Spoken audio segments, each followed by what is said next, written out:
Welcome back to my videos. This is Nancy from Nordly Stitchy Corner, and I'm sorry I've been away for a while. Towards mid-November, things started getting a little bit hectic with my classes, mostly classes really. I take 2 classes per semester, but all of my freaking courses, pardon my French, but really all of my courses have some sort of group component. So I have these massive group projects with 4 to 5 other people, and it is a lot of work. I mean, we constantly meet every week. There's some sort of meeting. There's like pages and pages of reports to write and research to do and presentations to make and all that. So starting somewhere mid-November until like recently, only this last weekend, I've barely done any stitching, and that's really not good for my stress levels. And then last weekend, and then you know, in the same time, I haven't been watching any FlossTube videos, and I feel I'm so behind. Like I look at my queue of like uploaded or my subscriptions uploads, and it's so long. I can't even, like, the latest video in the history doesn't even go back all the way from like 2 weeks ago or 3 weeks ago when I finished watching. So now I have to figure out a way how I can catch up with all your videos again. So you know, please forgive me. I will get around to it. And to all the lovely people who have watched my videos and commented, thank you so much. I'm sorry I haven't gotten a chance yet to reply to you. I will. It's a little bit harder because it's hard to see the comments and reply to them on my tablet, which is what I normally use at home. So I actually have to sit down in front of a computer, which I don't do that often except for at work anymore. So I'll get around to it really soon. Luckily, there's only 2 weeks left in the semester, and then after that I have practically a whole month of stitching before the new semester starts. But you know, I'm really looking forward to the whole month of stitching in December. I might even take a day off, you know, somewhere. That would actually be really lovely, just to take a day off from work and stitch all day. So I actually intended to make a video on the weekend because was my first kind of weekend where it wasn't quite so busy. You know, all my major things were handed in, and I had some time. But then I got sick. So definitely not a good idea trying to make a video when you're constantly sneezing and, you know, snot is coming out of your nose. So so it's Tuesday night, December 2nd, and tonight I'm gonna do my November WIP update. There's not a lot of work done on my projects during that month, but I did start 2 new projects, and I finished one of them. These are 2 small projects, you know, don't think I did anything big.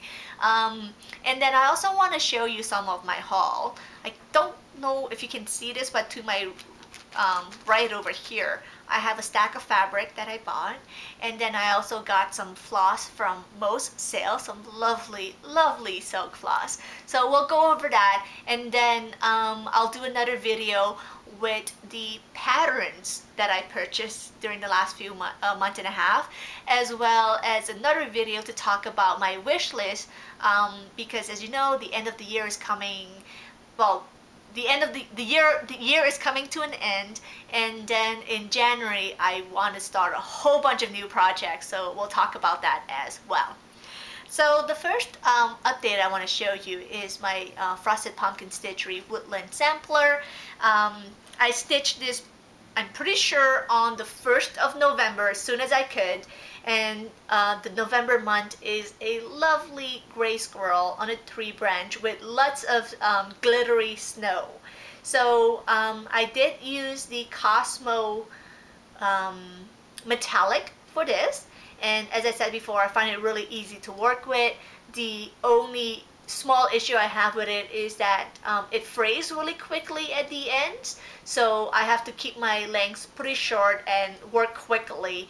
I can't go down to like the last bit of thread like I normally would with cotton floss, so I just, you know, leave a longer, finish off earlier, thread my tail through the back stitches, and then I cut off you know, good size length, but you know, it's a little bit wasted, but It's so lovely to work with compared to DMC. And in my stash, I do have some Krennic as well as Petite Treasure Break coming in, and hopefully I get to start projects with those soon. So I can maybe at later next year I can do a comparison of the various metallics I've used and do a little review of them. But yeah, so this is the Woodland sampler. I still haven't done the December blocks yet, but I'll get around to it, and my goal is to finish this before the end of the year. So the other project I worked on, which is my major big project I worked on, is the tiger from James Paul, or Paul James. Sorry, I can't really remember that. And I've been really motivated because I really want to finish this project before the end of the year.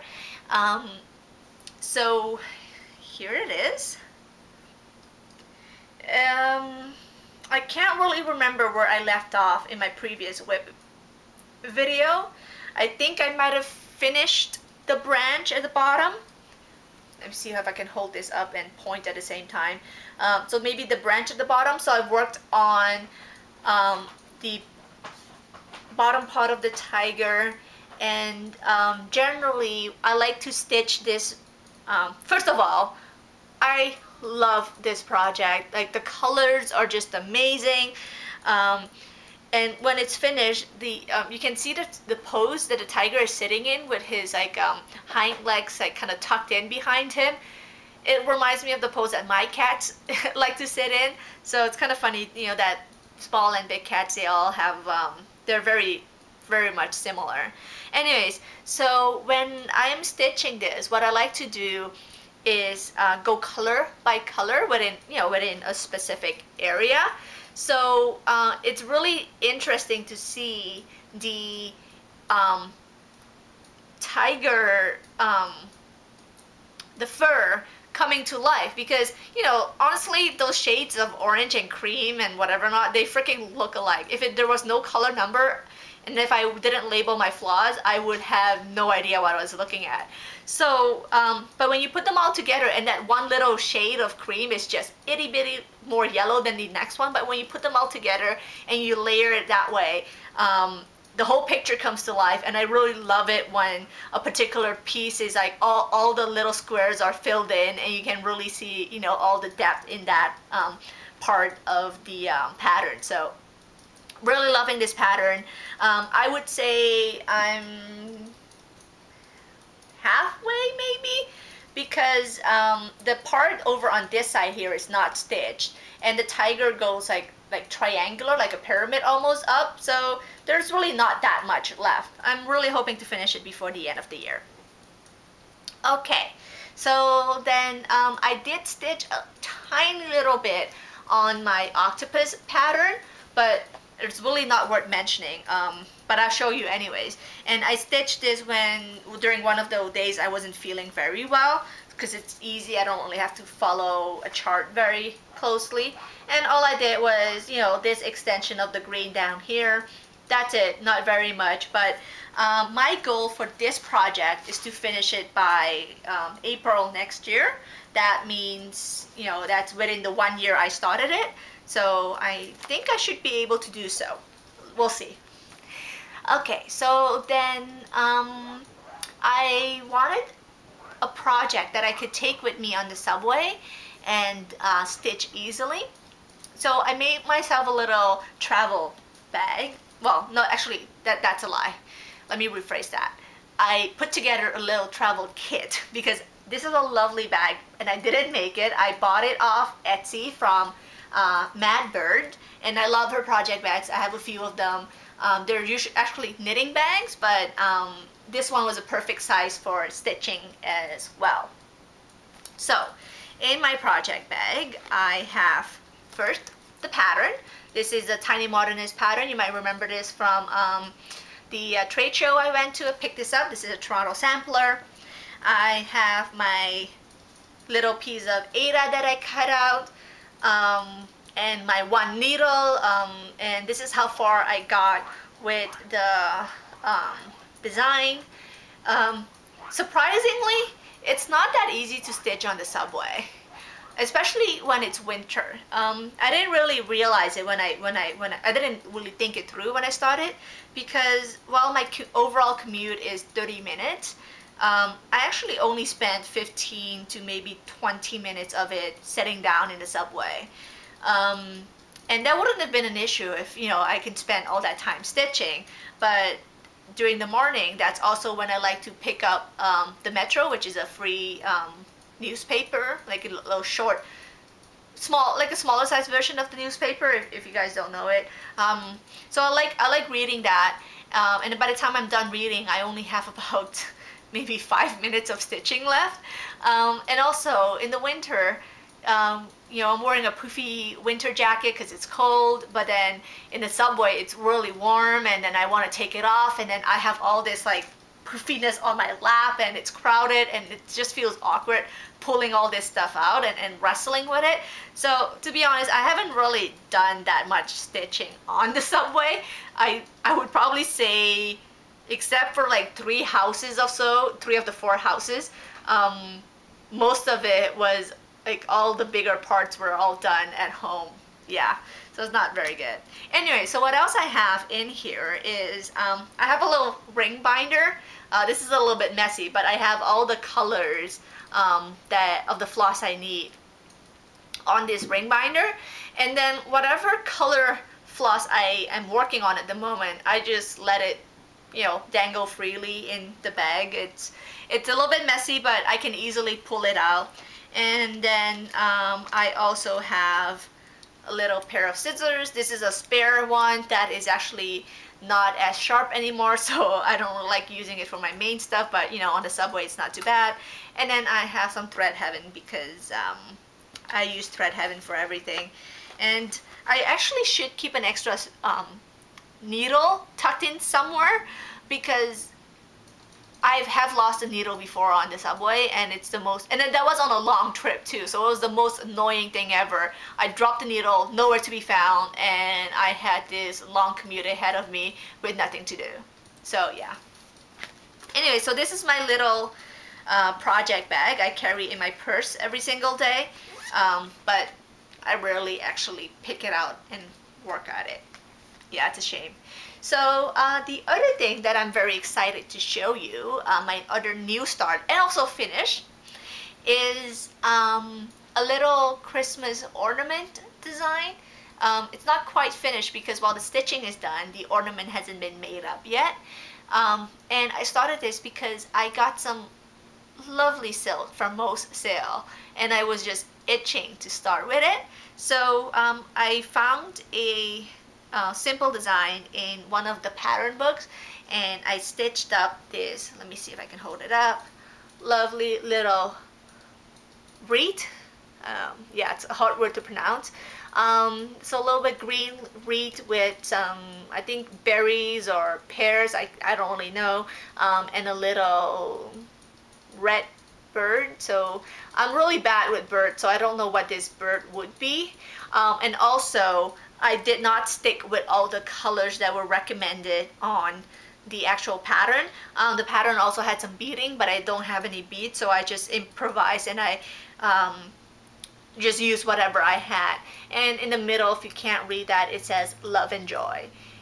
This is stitched 2/1 on 25 count Lugana or Joblin. No, it's Joblin because I read up on the difference between Lugana and Joblin apparently is a little bit softer and a little bit shinier. So compared to the Lugana I do have in my stash, I know this is Joblin.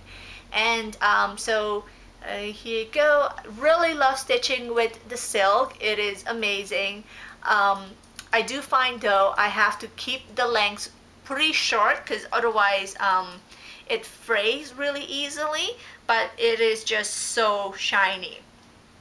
And the other thing also, and this is my honest opinion, you know, you feel free to disagree with me, but I don't think I like Joblin as much, just because, you know, the fabric does have, it drapes really nice, it has that little bit sheen, but I think I like my fabric a little bit more rustic than this, yeah.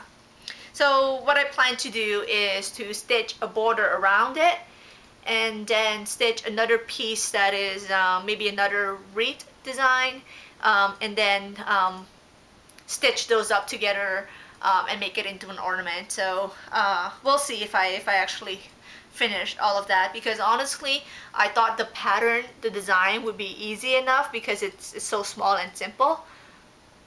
It was actually quite a pain to follow the pattern for the leaves. I constantly had to look at the chart, and I didn't photocopy it, so I was trying to look at the tiny letters, and I kept on miscounting, and sometimes, and you know, don't hate me for this, but sometimes, and I think this is why I work on larger projects, because I think I get much more satisfaction from finishing a large project, even though it takes longer. I don't know. I mean, it only took me maybe a week or so to do this, but I don't feel, you know, the same level of satisfaction I get from finishing something bigger. I don't know, maybe it's weird, maybe it's just me.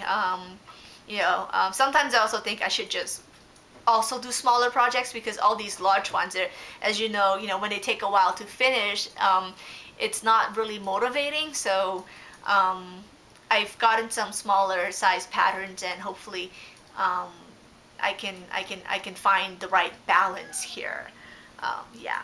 So so these are really all my projects. I haven't really worked on a lot of things this month, unfortunately, but I do want to show you the silk I got from Moe's, and I think you'll be very happy to see that too, because we all love to see hauls, right?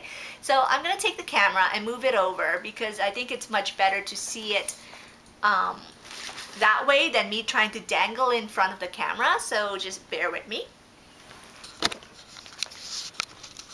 Okay, let's see. So this is all the Moe's silk I got in the last month or so. I think this represents 2 silk postings from her, so they're a little bit jumbled up, but I'll go through them one by one so you have an idea what it is. So on the very right, this purple one is Boromir, which is a really nice purple, dark medium purple to like this lavender with it looks a little bit bluish here, but honestly it's not blue at all. It's just really light purple, silvery. Then next to that I have 3 skeins of Aragon, and this one is a really lovely greenish, green at the bottom and goldish yellow at the top. They are, you know what, they look very vibrant on the camera, by the way. Yeah. And then next to here, this one looks off because I've cut this one already to work on my little Christmas ornament. So this is Albert from Little House on the Prairie. Oh, by the way, the other first 2 were from Lord of the Rings, in case you didn't recognize that. And I find that she likes the yellowish green combo. There's several colors where she uses the same combo, and I don't mind, because I think yellow and green go great together, and they are all sufficiently different that you can tell they're different colors. So this is a darker grassy green with like a lighter what do you call that word again? Like the bird, like Tweety bird yellow. Okay, so then the next one is Sea Breeze. Is a really lovely blue, pretty uniform blue actually. It's a more silvery blue than anything. Then there's Key West, which starts off with a really dark navy, almost navy teal blue, to a light baby blue almost. And then I have 2 skeins of pastel.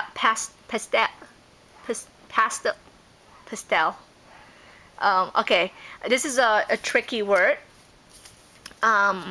because fun fact, in case you guys didn't know, I speak Dutch, and certain words that are pronounced differently in Dutch than English, I trip up, because my brain doesn't know which way my mouth should pronounce it. So in Dutch, we say pastel. In English, I think you say pastel. I don't know. See, pastel. Thank you. See, I don't know because my tongue doesn't know what to say. So in Dutch, you say pastel. Okay. Anyways, it's a really lovely light blue into like a greenish silvery, yellowish silvery tone. Okay, so moving over a little bit. Here is 4 skeins of pumpkin. And this is really weird because when I look through it through my camera viewer, it is quite orange. But in real life, it is not that orange. It's actually more like a grapefruit color. There is some pink undertone in it, but I swear to God, when you look at it through this camera, it is orange. It's just so weird. And I checked with Andrew, and he agrees with me. It's more like a grapefruit, pinkish orange color. But it's so weird how the camera picks out the orange of it. Anyways. The next one is Iron, which is a lovely silver gray with some bluish undertones. I wish I got another skein of that. And then I got 3 skeins of Coal. I love this color. I have a few charts that are like monochrome or almost monochrome anyways. So I have some ideas for the multiple skeins I got. Alright, next is the Downton Abbey ones, and I wish I was part of Mo Sale when she did this because I would have gotten one from each every single color she did. This is Lord Grantham, which is a purple going into this black here. And then I also managed to snatch up 1 skein of Lady Sybil, which is another one of those golden yellow into like light green combos.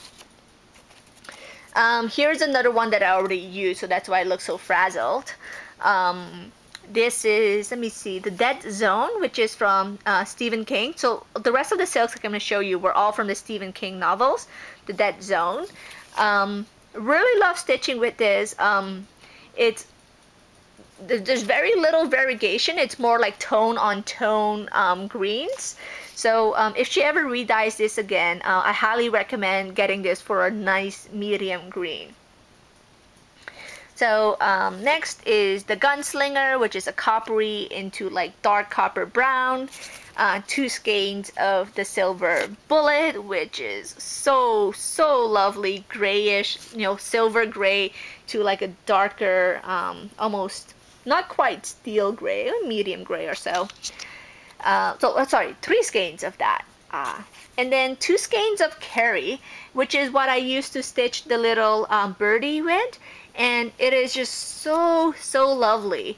So here is the strand that I haven't touched yet. You can see is reddish with purples, and I really noticed that when I start stitching, because as you can see, for instance, this side of the floss is reddish, and then these are more purple. But they go so well together, and again, I would highly recommend getting this if she redyes these colors again. Then we have the Shining. Quite honestly, it's not my favorite color combo with the yellow and the, I don't know, is it like a silvery, bronzy color? I'm not really sure. Not my favorite combo, but it's the Shining, and this really proves that awesome names do sell products. Okay, I bought it because it was a Shining. Okay, the next up is the Mist, which is beautiful. I should have gotten another skein as well. Really light blue into this beautiful sea foamy green. And then last is It, which is a really nice light orange, I would say, into like a deeper bronzy orange. So here you go. Those are all my most silks I got in the last 2 months, and I couldn't be happier with them. Unfortunately though, if you haven't joined her Facebook group yet, she is no longer selling through Facebook, but the good news is I think this Sunday, so the Sunday December 7th, I think it is, she will be launching her website, and she plans to have, I believe, 20 different colors of floss for sale. So if you haven't joined her Facebook group, do so you can get the link. If I can find the link to her website, I will put it in my comments in my area below, so you can have a look yourself. But yeah, highly recommend them, and they just smell so wonderful. I don't know what she uses to rinse out the dye at the end, but it smells amazing. Okay, so basically I don't have much time left. I know my camera at this point, so I'm gonna stop here, and what I'm gonna do is I'll shoot another video to go through my fabric haul, and then another video to go through the patterns haul. And then, as I promised, I'll do a video on my wish list that will probably be closer to mid-December or so. Yeah, so thank you so much for watching. Again, I really appreciate the lovely comments, and I will definitely get back to you. And keep on making more videos. I am a little bit behind, but I will definitely catch up. And have a great stitchy night. Bye bye.